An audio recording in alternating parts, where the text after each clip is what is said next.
The U.S. government has just released its inflation data for the month of April. The current inflation rate, 3.4%. Although that's a slight dip from the rate in March, consumer prices still rose 3%.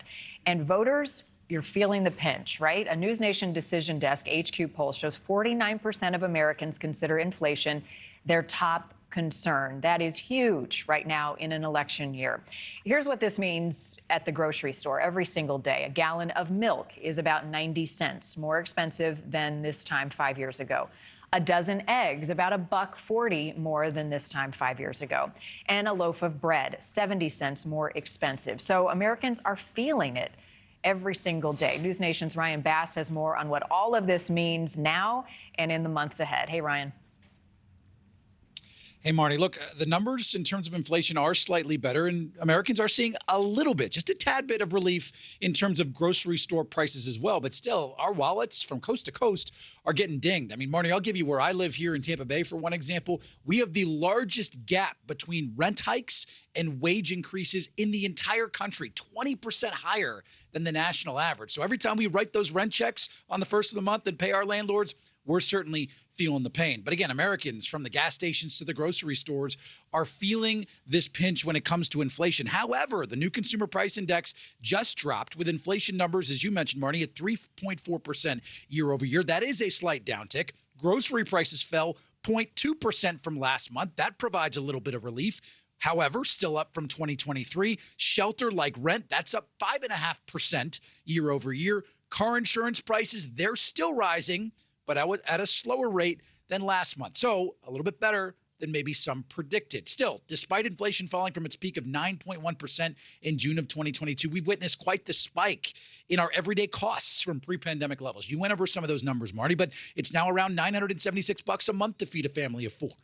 That's up 49% from 2020. Apartment rental prices, the cost of buying a new car, both 25% higher than they were before COVID. But Americans say it is at the grocery store where they are feeling the most pressure.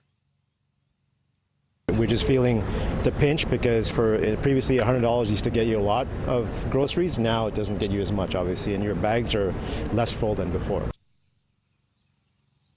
Now, we have seen some common grocery list mainstays drop in price over the last year. Eggs down nearly 7%. Seafood dropped 3%. So did the price of cheese. The price of milk slightly down from 2023. Ground beef and lettuce are up, but the cost of a loaf of bread, that's basically stayed the same, so at least not going up. Still, grocery prices have jumped 25% over the past 4 years, which outpaces inflation. It's what has many Democrat lawmakers now calling on President Biden to investigate grocery store chains for alleged price gouging, according to a letter obtained by Time magazine. Senator Elizabeth Warren authored the letter, which was co-signed by 35 House Democrats, asking the president to use executive authority to look into these alleged price-fixing practices after a Federal Trade Commission report found that major grocery chains gamed the system during the pandemic to hike prices and increase their profits. Now, Fed Chair Jerome Powell seemed to indicate prior to today that there wouldn't be another rate hike and that these positive numbers now, they seem to fall in line with that. But are we closer to a rate cut?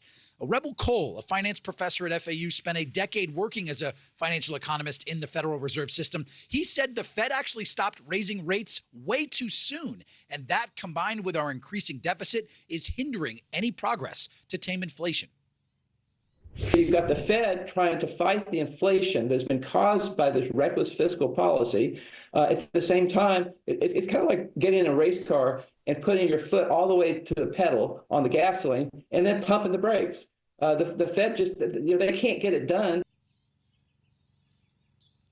Cole says we're not seeing double-digit inflation numbers like we were in 2022. But Marni, he says, prices are kind of going up 2 to 3% per year, and our wages aren't matching that. And that's why Americans are feeling so pinched in so many different categories, is because their wages, their pay isn't keeping up with that. However, there are some areas we are seeing some relief. We talked about that earlier, prices going slightly down, but also domestic airfare, hotel room rates, car rentals. Those have dropped in the last couple of years. So, Marni, in terms of travel, it's getting better, but everywhere else, it hasn't really gotten much better for most of Americans. No, I mean, in the grocery store, you get to check out and you've got a few things on the conveyor belt and you're like, wait, that can't be, right? You look at what you've got in your cart. My mom just texted me, small bottle of vanilla, $22 yesterday refused to buy it. So I guess no cookies at G-Mom's house.